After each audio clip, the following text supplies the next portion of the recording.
Mesdames, Messieurs, bonsoir. Ici Isabelle Morin. Voici vos nouvelles de ce samedi 10 mars.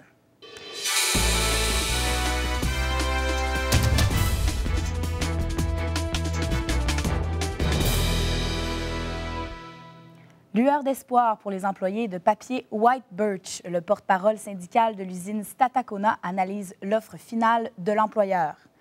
Et le PQ reprend ses forces. Le parti de Pauline Marois se hisse au premier rang des intentions de vote. Un autre deuil frappe le monde du ski. Le Canadien Nick Zorichik est décédé en Suisse ce matin. L'entreprise papier White Birch veut remettre l'usine de Statacona en marche. La direction de l'usine soumettait son offre finale au syndicat jeudi soir par courriel. Les dirigeants syndicaux souhaitent présenter cette offre le plus rapidement possible aux travailleurs, et ce, même s'ils qualifient l'offre de décevante. Rappelons que la fermeture de l'usine le 9 décembre dernier avait jeté à la rue près de 600 travailleurs. Grande remontée du côté du Parti québécois, 25 des interrogés croient que Pauline Marois ferait un meilleur premier ministre que Jean Charest ou François Legault. Ce sont les pourcentages relevés par un sondage Léger Marketing Le Devoir sorti ce matin. Effectivement, si les élections provinciales avaient lieu aujourd'hui, le Parti québécois obtiendrait 33 des voix contre 28 pour le Parti libéral et 24 pour la coalition Avenir Québec. Mme Marois connaît donc une remontée de 14 depuis décembre dernier. Et finalement, la Fédération suisse de ski a annoncé ce matin la mort du skieur Nick Zorichik. Le Torontois âgé de 29 ans a succombé à un grave traumatisme neurologique à Grindelwald en Suisse. Zorichik aurait heurté violemment les filets de sécurité après avoir raté son dernier saut de l'épreuve ski cross de la Coupe du monde. Rappelons que l'athlète en était à sa 36e compétition et à sa 4e année sur le circuit mondial. Il avait terminé au 8e rang lors des championnats du monde de Deer Valley, en Utah, en 2011. Et il y a un mois, jour pour jour, l'Association québécoise de prévention du suicide dressait le bilan de sa 22e semaine de prévention, une semaine durant laquelle on a relevé plusieurs constats sur les deuils causés par le suicide. Ariane Legault, vous vous êtes intéressée plus spécifiquement à celui des enfants. Effectivement. Et vous savez, il y a une étude qui démontrait justement que les enfants qui avaient vécu la perte d'un parent par suicide étaient jusqu'à 3 fois plus susceptibles de s'enlever la vie que ceux, par exemple, qui n'auraient pas vécu le même traumatisme. Au Québec, on parle de plus ou moins 400 enfants qui doivent faire face aux tabous et aux préjugés entourant la perte de leurs parents. Heureusement, pour ces jeunes victimes, il y a moyen de s'en sortir, et c'est d'ailleurs ce que je vous présente dans le reportage qui suit. À regarder Geneviève mener gaiement sa vie d'étudiante, on ne peut soupçonner qu'elle confronte tous les jours un grand tabou, celui du suicide de sa mère il y a 10 ans. Ma mère, dans le fond, elle a fait un choix. Elle a fait un choix, c'est de s'enlever la vie. C'est dans ce choix que s'installe tout le tabou du suicide. Il y a un malaise par rapport à ça. Ça va pas dans l'ordre naturel des choses, versus quelqu'un qui va mourir de vieillesse ou encore dans un accident. Chez les jeunes victimes, ce malaise vis-à-vis le suicide engendre un sentiment de différence. Si toi, tu as de la difficulté à l'accepter, puis là, tu essaies d'en parler aux autres, les autres, même, ils sont comme réticents face à ça. Ben là, toi, tu vas comme faire, ben voyons, je suis normale ou pas normale. Un sentiment de différence qui mène l'enfant à l'isolement. Dans une société où la pression est forte, les impacts d'un suicide parental sont un lourd héritage. Il peut avoir beaucoup de difficultés à apprendre à l'école parce qu'il est toujours en préoccupation. Tout va être lourd. Il y a énormément plus de probabilités de suicide chez les enfants dont les parents se sont suicidés. C'est tragique. C'est 2 ou 3 fois plus grand. Si Geneviève vit en paix aujourd'hui, c'est que sa famille le lui a permis. Tu sais, il nous demandait, est-ce que des fois, vous vous ennuyez de maman? Est-ce que vous y pensez, tu sais?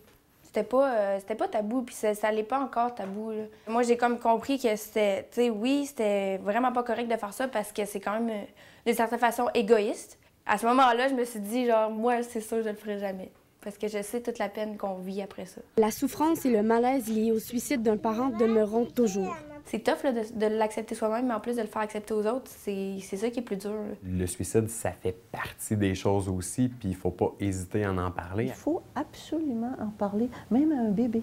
Ne pas parler de ce qui est vrai, ça fait qu'on ne peut pas le confronter puis grandir avec. On comprend bien que d'en parler est un pas vers la guérison.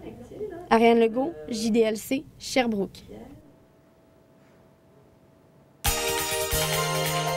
la scène culturelle maintenant, Mireille Perrault, on recevait la visite de Rock Voisine hier soir au Capitole de Québec. Oui, Isabelle, et la soirée a été très forte en émotion. Le spectacle a commencé sur une bonne note puisque le chanteur a reçu un billet d'or pour avoir vendu 50 000 billets pour sa tournée Americana. Malheureusement, la suite a été beaucoup moins joyeuse parce qu'après 3 chansons, le chanteur a éprouvé un malaise et a dû interrompre sa prestation. Drôle de coïncidence, Isabelle, le ministre de la Santé, Yves Bolduc, était dans la salle et c'est lui qui a annoncé la nouvelle aux spectateurs qui étaient évidemment très déçus. Mais ce n'est pas la première fois que Rock Voisine doit annuler sa représentation à cause d'un problème de santé.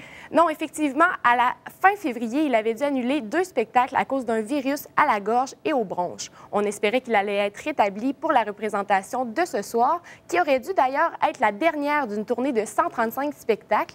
Mais malheureusement, ce ne sera pas le cas puisque sa prestation de ce soir a également été annulée.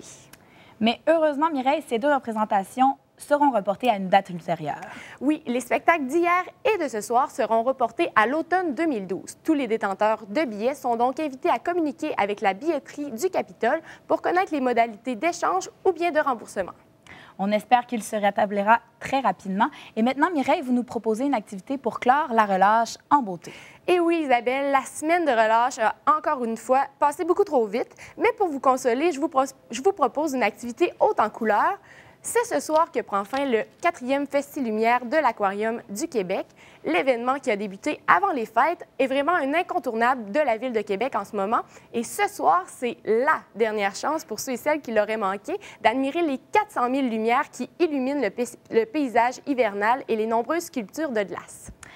Donc, les visiteurs vont pouvoir profiter de plusieurs activités et attractions offertes sur le site. Tout à fait. Les enfants auront accès cette année à 3 glissades illuminées, à des jeux gonflables et à une maison en pain d'épices. Pour les plus grands, les organisateurs ont prévu un bar de glace et un foyer à l'extérieur. Je vous encourage fortement à venir en famille, d'autant plus que vous pourriez profiter d'un tarif spécial. Même chose si vous avez conservé votre laissez-passer du Carnaval de Québec 2012.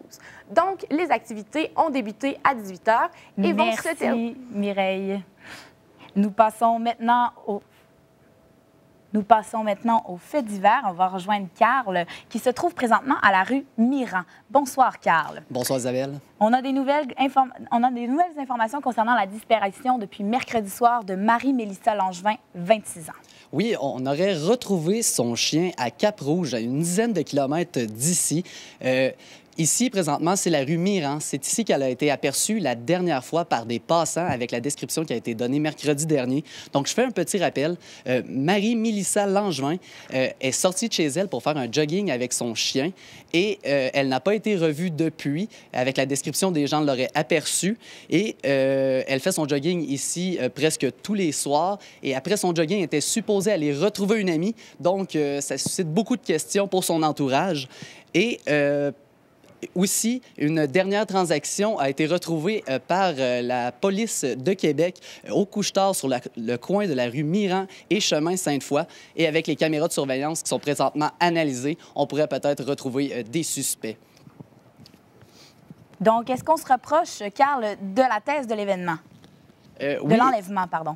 Oui, bien, en fait, la thèse de l'enlèvement n'est pas écartée. Cependant, la thèse de la fugue est de moins en moins possible puisqu'elle n'est pas partie avec un sac à dos et tout ça. Donc, les nouvelles informations donnent beaucoup d'espoir à la famille qui organise dès demain une battue pour faire, dans le fond, la recherche de Marie-Mélissa et avec une vingtaine de personnes qui vont venir ici. Ils invitent la population de Québec demain matin à se joindre à eux ici pour faire la recherche de Marie-Mélissa Langevin sur une dizaine de kilomètres jusqu'à Cap-Rouge où était son chien. Et rapidement, Carl, pour ceux qui voudraient participer aux recherches, vous avez mentionné plus tôt comment doivent-ils s'y prendre? Eh bien, Pour de l'information, pour participer, il faut composer le 418-555-9111. C'est le numéro du service de la police de Québec. Donc, je rappelle que c'est une étudiante en médecine dentaire qui est originaire de la Gaspésie et qui a été vue avec un survêtement bleu royal, une tuque noire bleue et des collants noirs. Donc, on invite la population, justement, à se joindre à eux pour faire des recherches et peut-être bien... ça nous permettra de la trouver. Oui, merci, Carl. En terminant, les journées se rallongent. N'oubliez pas que ce soir, on avance l'heure. Merci beaucoup. Bye.